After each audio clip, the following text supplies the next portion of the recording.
Atlanta International Airport was buzzing as usual. Travelers hurried by, some sleepy from long flights, others lost in their own worlds. But something broke the routine, a sharp, deep bark that cut through the noise like a warning.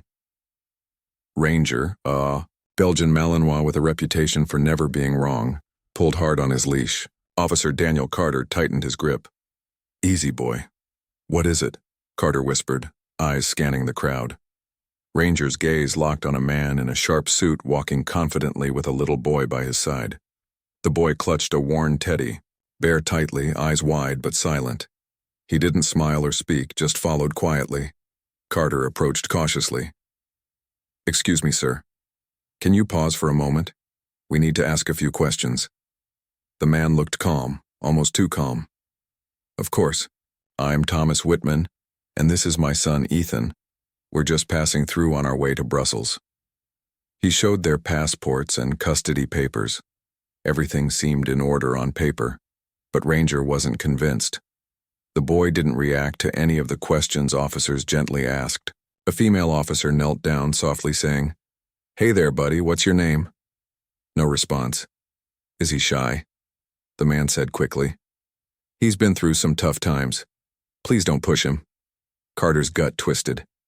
Ranger sniffed the boy carefully, then barked again, more urgent this time. Carter frowned. "We're going to need to take you both for a private check." The man didn't resist. As they walked down a quiet hallway, Carter noticed the man never looked at the boy once. It was like the child was just luggage, not someone to protect. In the small room, Carter watched Ranger settle beside the boy. The dog's calm presence seemed to ease the child's tension just a little. Carter broke the silence. "Ranger doesn't bark without a reason. Something's not right here." The boy's small hand clutched the teddy bear tighter. Officer Emily Hayes stepped in, kneeling beside the boy with a bottle of water and crayons. "Would you like to draw something for me?" Slowly, the boy took a crayon and began sketching a dog, a plane, a figure with big eyes. His eyes flickered to Ranger, then back to the paper. Carter whispered, "You saw it before any of us, didn't you, buddy?" Ranger wagged his tail softly. This was only the beginning. ChatGPT said, the man's calm didn't fool Ranger. As Thomas Whitman passed through security with the boy, the dog's bark echoed again, stronger, more urgent. Ranger's nose twitched, picking up something invisible to everyone else. Officer Daniel Carter watched closely.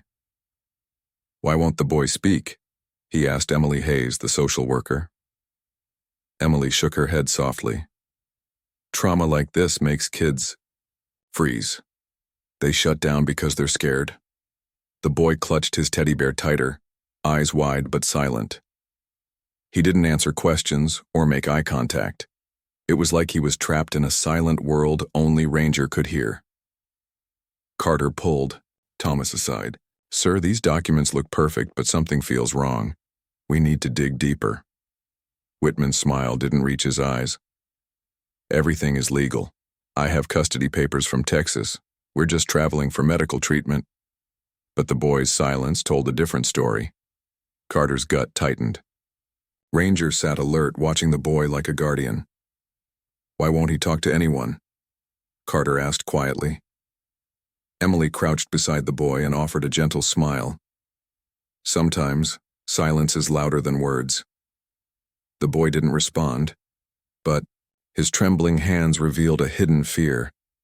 Ranger moved closer, resting his head gently on the boy's knee.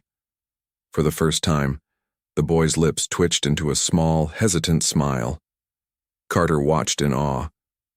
"That dog, he sees what we can't." Whitman cleared his throat. "He's shy. It's nothing to worry about." But Carter wasn't convinced.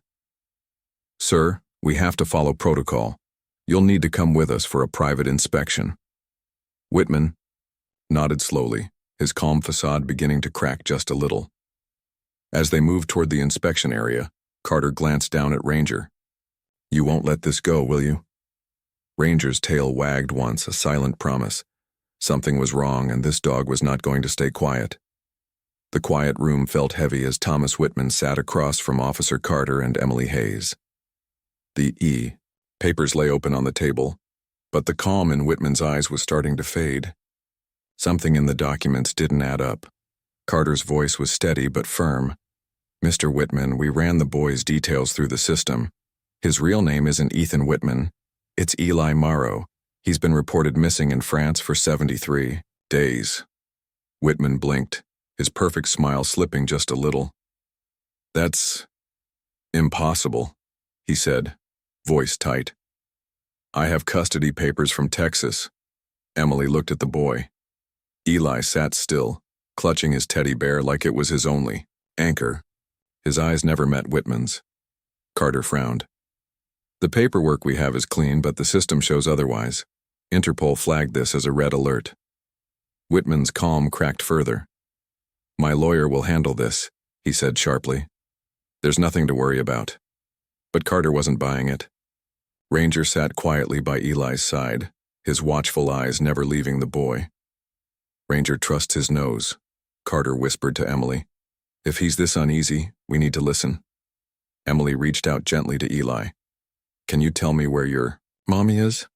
she asked softly. Eli didn't answer, but his small hand trembled as he gripped the teddy bear tighter. Whitman's voice broke the silence again. "He's been through trauma. You're pushing him too hard." Carter's gaze hardened. "Sir, protocol requires us to be thorough. We owe that to this child." Whitman shifted nervously. The confident man seemed to shrink in the sterile room. Emily pulled out paper and crayons. "Eli, would you like to draw something for me?" she asked gently. The boy took the crayon slowly. First, a dog appeared on the page. Then a plane. Finally, a figure with large eyes and straight eyebrows. Emily's eyes met Carter's. "Look at this," she said softly. "He's telling us a story in his own way." Ranger rested his snout on Eli's leg, calm and steady. Carter leaned in, voice low. "We need to get to the truth for him." Whitman stared at the drawings, his face pale now. The mask was slipping, and behind it was a dangerous secret waiting to be uncovered. Emily sat quietly beside Eli, her voice soft like a warm breeze. "You can tell me anything, Eli," she said gently, offering a crayon and a blank sheet of paper. The boy hesitated, then slowly took the crayon with trembling hands. Ranger rested his head on Eli's knee, his eyes calm and steady. The dog's presence seemed to ease the boy's tight grip on the teddy bear. It was as if Ranger was telling Eli, "You're safe here." Eli began to draw, his small fingers moving with care. At first it was a dog, then a plane, and finally a figure with large eyes and straight eyebrows. Emily studied each picture, sensing the silent story unfolding. "Is that you?" she asked softly. Eli nodded but didn't speak. His eyes held, a sadness too deep for words. Emily reached out and brushed a stray lock of hair from his forehead. "You don't have to be afraid," she whispered. "We're here to help." The boy's lip trembled. He looked at Ranger, then back at Emily. "He told me." "My mommy is gone," Eli said in a voice so quiet it barely reached their ears. Emily's heart clenched. "Who told you that?" Eli's gaze dropped. "The man. He said if I cried, the bad people would come."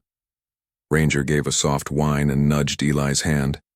It was a small gesture, but it spoke volumes. Emily smiled gently. "You're not alone anymore." Eli clung tighter to his teddy bear, but this time there was a flicker of trust in his eyes. Officer Carter watched from the doorway, feeling a mix of relief and sorrow. "That dog knows what we can't see," he said quietly. Emily nodded. Sometimes children say more in silence than words ever could.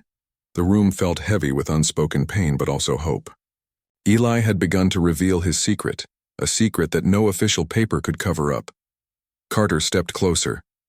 "We're going to find your mommy, Eli, and we'll keep you safe." The boy looked up, eyes wide with a fragile hope. Ranger gave a small wag of his tail, as if promising to never leave Eli's side. In that quiet room, a broken boy and a loyal dog began their journey together, a journey that would change everything. The investigation was getting deeper, and Officer Daniel, Carter felt the weight of every secret uncovered. The forged custody papers weren't just the work of one man.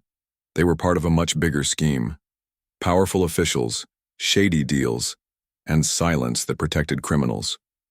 Carter sat in his office, flipping through files that detailed suspicious financial transfers between Texas, Luxembourg, and Dubai. "This isn't just about Eli," he murmured. "It's a network built to hide the truth." Meanwhile, across the ocean, Claire Moreau was fighting her own battle. She was Eli's mother, desperate and unheard. For weeks, she had begged authorities in France to find her son, but her voice was drowned by bureaucracy and doubt. "They think I'm crazy," Claire said during a call with Carter. "I know my son is alive. Someone took him and no one is listening." Carter's heart ached for her. "We're working on it, Claire. Ranger won't let us quit." Back at the airport, Emily Hayes sat with Eli, who was slowly beginning to open up. The boy still clung to Ranger's side like a lifeline. "You're safe now, Eli," Emily whispered. "We're going to bring your mommy here." But the man who called himself Thomas Whitman wasn't going down quietly. Legal teams moved fast, trying to erase trails and buy time. His calm mask cracked more each day as the walls closed in. Carter knew time was running out. "If we don't act soon, this will slip through the cracks again," he said, staring at the pictures of other children caught in similar cases. One night, Claire sat alone, clutching a worn photo of Eli. "Please," she whispered, tears falling. "Let them hear me. Let them see the truth." Her plea was carried by the efforts of Carter, Emily, and the faithful dog who refused to stay silent. Ranger had already saved Eli once. Now he was a symbol of hope for all the forgotten children trapped by lies. Carter stood by the window, watching the city lights flicker. This isn't just about one child. It's about justice. And, for the first time in weeks, Claire dared to hope. Somewhere beyond borders and silence, the truth was beginning to break free. The calm Thomas Whitman warlike armor was starting to crack. With every question, his answers grew shorter, his face paler. The truth was closing in. Officer Carter sat across from him, steady and unyielding. "Why did you forge those documents? Why take a child who isn't yours?" Whitman's jaw tightened. "I thought I was doing what was best for him." "But kidnapping isn't the answer," Carter said quietly. "You stole a boy's life." In the back of the room, Eli held his teddy bear tightly but sat a little straighter. His silent courage spoke louder than words ever could. The system that let Whitman slip through the cracks was starting to show its flaws. Forged custody papers, fake signatures, corrupt officials, all woven together to hide the crime. Emily Hayes watched Eli with gentle eyes. "He's braver than many adults," she whispered. "This silence is his shield." Carter nodded. And Ranger's refusal to ignore his instincts brought this all to light. Whitman's mask fell further during the investigation. Evidence piled up. Suspicious money transfers, contacts in different countries, a network working to keep the truth buried. "Your plan won't work anymore," Carter told him. "Justice is coming." Whitman looked defeated, but didn't break. Instead, he tried to control the story with lawyers and delays, but the walls were closing in. Meanwhile, Claire Moreau's fight for her son gained momentum. Her voice, once lost in silence, was now heard by courts and officials. The courage of one child had sparked a movement. At the Family Protection Center, Eli's eyes slowly brightened. He was still scared, but with Ranger nearby, he felt safer than ever. Emily smiled, watching the dog and boy together. They're healing each other. Carter stood firm, knowing the battle was far from over. But Eli's quiet strength and Ranger's unwavering loyalty were a beacon in the dark. "This isn't just about a stolen child," Carter said. "It's about exposing the shadows hiding in plain sight." And as Whitman's world crumbled, the truth shone brighter, lighting the path toward justice.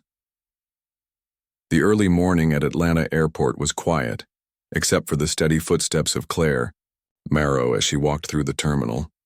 Her heart pounded with hope and fear all at once. After weeks of silence and waiting, she was finally here to see her son. In the crowd, Eli stood close to Ranger, still clutching his teddy bear. The boy's eyes scanned the room, searching. When Claire stepped into view, something inside Eli shifted. He lifted his head and broke into a small, unsure smile. "Eli," Claire called softly, tears spilling down her cheeks. The boy ran to her, and the hug that followed was raw and powerful. Claire held him tight, as if never wanting to let go. Ranger stood nearby, eyes watchful and calm, sensing the importance of this moment. "You're safe now," Claire whispered. "I'm here."